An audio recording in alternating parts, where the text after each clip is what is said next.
네, 이번 시간에는 평택시의 의원들의 동정을 살펴보겠습니다. 김정순 기자가 이모저모를 묻고 따져봤습니다. 네, 안녕하세요, 의원님. 네, 안녕하세요. 네, 더운데 오시느라 고생하셨습니다. 네, 날씨가 오늘 많이 덥습니다. 네, 많이 덥죠? 네. 먼저 그 화학물질 안전도시 특별위원회를 구성하셨는데요. 특별한 배경이 있었나요? 화학 물질은요, 네. 우리 생활에서 뗄래야 뗄 수 없는 그런 많은 편리함을 주고 있습니다. 그래서 매년 해마다 그리고 우리나라에서도 몇백 종 혹은 몇천 종에 이르기까지 많은 화학 물질이 새로 생기고 그리고 그것이 물건으로 만들어져서 우리가 사용을 하게 되는데요. 그런 편리함 이면에 유해성을 또 가지고 있습니다. 이 화학물질 안에는 발암성도 있고요. 그리고 생식 독성도 있고요. 그리고 생체 안에서 머무르면서 이렇게 여러 가지 반응을 일으키는 환경 호르몬으로도 작용을 하고 있습니다. 그래서 저는 이제 화학물질을 편리하게 많이 사용하고 이제 그런 것도 중요하지만 이런 유해성에 대한 것도 우리가 인식을 하고 경각심을 가지는 것이 중요하다고 생각을 합니다. 그런데 더군다나 평택에는 삼성이나 LG 같은 반도체 관련 업체들이 많이 입주를 하고 있기 때문에 더 많은 화학물질이 평택에 있다고 생각을 하시면 됩니다. 그러려면 더욱더 안전하게 관리하는 것이 무엇보다 중요하다고 생각했습니다. 아, 그랬군요. 그렇다면 평택시의 화학물질 관리 실태가 어느 정도 파악이 되어 있나요? 평택시는 화학물질이 타 지자체에 비해서 많이 있습니다. 많이 있는데 다른 지자체에서 시민단체 활동을 하시는 분들이 물어보기도 하세요. 우리 동네에 있던 커다란 화학물질 공장이 평택시로 이사를 갔습니다. 평택시는 안전하게 잘 관리되고 있습니까? 라고 여쭤보시는데 제가 특별위원회의 위원장으로서 활동을 하면서 이렇게 들여다보니까 많은 화학물질이 있기는 하지만 행정부서에서 관심을 가질 수 있는 시스템이 전혀 되어져 있지 않다라는 것을 발견했습니다. 그래서 화학물질을 담당해야 되는 공무원에게 너무 많은 업무가 가중되고 있어서 화학물질 업무에는 차마 신경을 쓸 수 없는 그런 환경이었던 거죠. 그러니까 화학물질 관리 실태를 알 수도 없는 그런 환경에 놓여 있다라고 보면 될 것 같습니다. 네, 그렇군요. 그러면 평택시의 사고 발생 사례들이 있나요? 그리고 또 사례들이 선진 사례들도 있나요? 우선은 2020년 8월 달에 네네. 염산 20리터가 도로상 유출이 된 그런 사고가 있었습니다. 그리고 2021년 6월 28일 최근입니다. 네. 최근에 청부 고잔리에서 포름산이 유출이 되었는데요. 이 사고를 처리하는 과정에서 평택시가 그동안 얼마나 화학물질 관리를 잘 하지 못했는지 그리고 그에 관련된 업무 매뉴얼이나 이제 그런 것들이 잘 갖추어지지 않았었는지를 알 수 있는 그런 사고였다라고 생각이 듭니다. 그러니까 뭐 예를 들면 이제 최근에 있었던 청북 고잔리 사고 같은 경우에는 포름산이 도로상에 200리터가 유출이 됐는데 담당 공무원이 현장에 나가려고 했을 때 방독면을 써야 되거든요. 그런데 방독면을 구할 수가 없어서 그냥 맨몸으로 가서 좀 약간 위험한 상황에 맞닥뜨려야 하는 그런 상황이 발생이 되었고 포름산이 그 독성이 다른 화학물질에 비해서 조금 약해서 그나마 다행이었지만 그 현장에서 그 방제 처리를 하는 과정에서 많은 어려움이 있었다라고 보고를 받았거든요. 그래서 이것을 교과서 삼아서 이번에 많이 배웠다라고 그렇게 논의가 됐습니다. 그리고 2차 피해가 있을 뻔했네요. 그러니까 다행히도 이 화학물질이 독성이 상대적으로 적었기 때문에 괜찮았지만 2차 피해는 우선은 발생하지 않았고요. 만약에 이게 독성이 굉장히 있었다라고 하면 좀 끔찍한 일이 발생하지 않았을까라고 생각이 듭니다. 네. 설마 출동하는 공무원이 방독면을 가지고 안 갔다는 게 없어서 안 가지고 간 건가요? 아니면은 뭐 그냥 급해서 그냥 간 건가요? 우선은 안전총괄과에 방독면을 요청을 했습니다. 그런데 안전총괄과에 구비된 것은 민방위용이었습니다. 그래서 현장에 가지고 쓰기에는 적합하지 않다라는 의견이 있었고요. 그래서 현장에 출동을 했지만 이제 방독면을 착용할 수 네. 없는 그런 사태가 발생을 한 거죠. 제가 만약에 담당 여직원이었다면 정말 속상했을 것 같아요. 그런데 그 이제 담당 공무원들도 관련된 매뉴얼이 명확하지 않았기 때문에 이것이 민방위용인데 이것을 지급해도 되는지 혹은 이거를 잘못 지급했다가 뭐 또 다른 상황에 놓이게 되지 않을까 이제 그런 염려가 있었지 않을까 예, 그런 생각이 예, 들었습니다. 네, 그렇다면은 공무원이 기본 지식이 없었다는 건데 연차안이 정말 필요할 것 같은데요.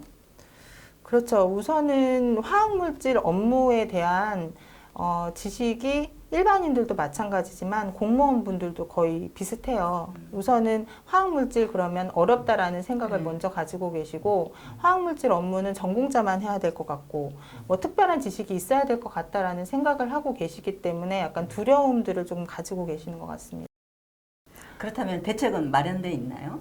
대책이다라고 하면 화학사고가 발생이 되었을 때 행정이 어떤 역할을 해야 하는지 그리고 시민들이 어떤 정보를 받아야 하는지 그것이 대책이다라고 생각을 합니다. 그래서 이번 특별위원회를 통해 담당 부서에서는 어떤 업무를 해야 하며 그리고 유관된 부서가 또 다른 부서는 어디가 있는지 예를 들면 안전총괄과 혹은 기업지원과도 관련 연관 부서가 될 수가 있거든요. 그래서 안전총괄과에서 사고가 일어났을 때, 뭐 군부대에다 연락을 한다든지 아니면 방제처리 업체에다 연락을 한다든지 그런 업무들을 안전총괄과에서 진행을 해주고 그리고 환경지도과에서 현장에서 그런 일들을 진행을 하는 것과 그리고 사실은 이번에 사건이 일어났을 때 문자도 사실은 보내지지가 않았습니다. 2020년 8월에도 염산 20리터가 누출이 된 사고가 있었는데요. 그 당시에 문자가 왔었습니다. 안전총괄과에서 문자가 왔었는데 안전한 곳으로 잘 대피 바랍니다라는 문자를 제가 받은 기억이 있거든요. 그런데 화학물질 같은 경우는 안전한 곳이 어디인지, 화학물질의 특성이 무엇인지가 굉장히 중요하기 때문에 그 관련된 정보를 문자에 담아서 보내주는 것은 굉장히 중요한 일이라고 생각을 합니다. 그런데 현재 평택시 시스템으로는 혹은 대한민국의 시스템으로는 그런 안전 문자조차도 바로 대응할 수 있는 그런 매뉴얼이 마련되어져 있지 않은 상태고요. 평택시는 대한민국에서 좀 많은 양의 화학물질을 다루고 있기 때문에 이번 특위를 통해 그런 매뉴얼들이 하나하나 잡혀간다라고 하면 시민 안전을 위해 굉장히 중요한 그런 과정이 되지 않을까라고 생각합니다. 매뉴얼이 그럼 시급하다고 생각을 하시나요? 네, 매뉴얼을 마련하는 것은 굉장히 중요하고 시급한 문제입니다. 그런데 보통 제가 접한 공무원분들도 그렇고요, 시민분들도 그렇고, 지금 당장 사건이나 사고가 아주 뭐 사람이 몇 명 죽는다든지 아니면 몇 천억 원대의 피해가 발생한다든지 그런 일들이 발생하지 않으면 지금 이 일을 해야 되는 것에 대해서 좀 의구심을 가지고 나중에 해도 되지 않아? 이런 반응을 보이실 때가 많거든요. 그래서 좀 외람되지만 최근에 있었던 그 포름산 유출 사고 같은 경우는 좀 평택 시민의 입장에서는 좋은 교과서 같은 사고였다라고 생각이 됩니다. 물론 포름산이 유출이 되어서 도로상에 있는 나무들이 많이 죽기도 했고 그리고 이제 그 근처에 있는 논에도 약간의 피해가 있었습니다. 그렇지만 인명사고가 없었고 그 과정을 통해서 공무원들이 어떤 부분이 부족하구나라는 것을 배울 수 있는 사건이었기 때문에 제가 이번에 그 사건 처리를 하는 공무원분에게 말씀을 드렸어요. 굉장히 자세하게 그날 있었던 사건들을 모두 기술을 해서 보고서처럼 만들어서 나중에 우리들이 그 사고를 바탕으로 삼아서 후에 발생할 수 있을 사고를 대비하는 그런 좋은 교과서를 만들어 달라고 제가 부탁을 드렸거든요. 그래서 좀 외람되지만 저는 그렇게 생각이 들었습니다. 정말 매뉴얼조차 없다고 하니까 참 한심하다고 해야 되나요? 그러기도 하고 그렇다면 뭐 선진 사례들은 있나요?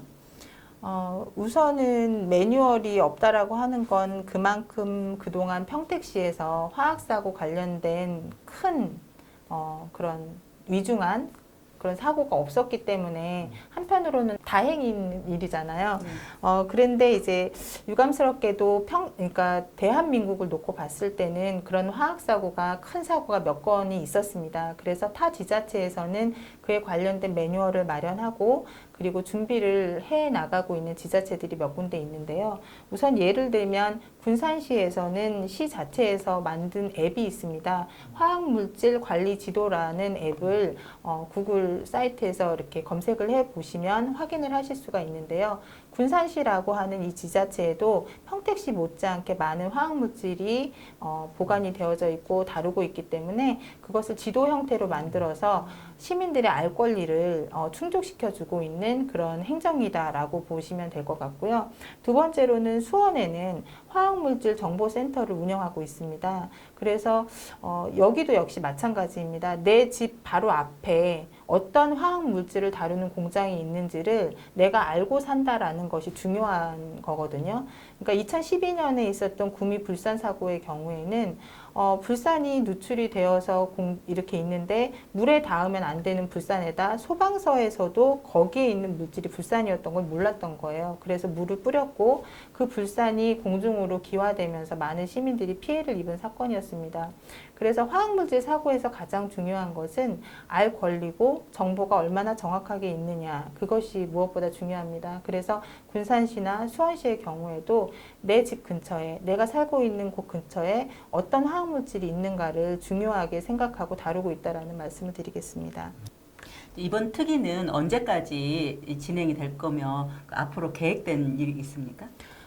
우선 11월까지 계획을 하고 있습니다. 지금 코로나 시국이고 또 지금 코로나 때문에 방역이 또 강화가 되고 있는 상황이라서 사실은 특별위원회를 운영하는 데 있어서 많은 차질을 빚고 있는 것은 사실입니다. 그렇지만 이번 특위의 명확한 목적은 행정이 일을 할 수 있도록 그 매뉴얼을 만들고 그 시스템을 정비하는 것이기 때문에 8월부터 수원, 군산, 청주시에 벤치마킹 계획을 가지고 있습니다. 그래서 관련 업무를 담당하고 있는 공무원과 우리가 소통을 해서 어떻게 업무를 진행하고 있고 그리고 평상시에는 그 업무가 어떤 분장을 가지고 일이 진행되고 있는지를 공무원과 공무원이 함께 소통을 해서 교류를 할 수 있도록, 그래서 제대로 된 벤치마킹이 이루어질 수 있도록 그렇게 진행을 생각하고 있고요. 그리고 10월에는 민, 관, 군이 합동으로 화학물질 관련된 사고 처리를 진행을 하기로 군산에서 지금 예정이 되어져 있습니다. 그래서 저희가 특위 차원에서 같이 가서 어떻게 훈련이 진행되고 군이 어떤 역할을 담당하며 민이 그리고 관에서는 어떤 역할을 해야 되는지를 실제 훈련 현장을 통해서 배울 계획으로 가지고 있습니다.